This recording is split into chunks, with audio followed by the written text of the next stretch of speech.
ও মাম্মা, তুমি কি এগুলো নিয়ে খেলছো? তুমি এগুলো ছিঁড়ে দিয়েছো? এগুলো কি ছেঁড়ার জিনিস? কেন ছিঁড়েছো?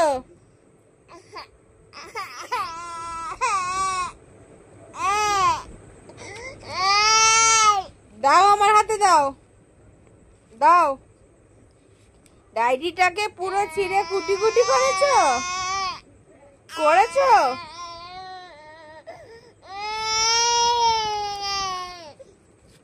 আবার হাতে নিয়ে নিলেই চুপ?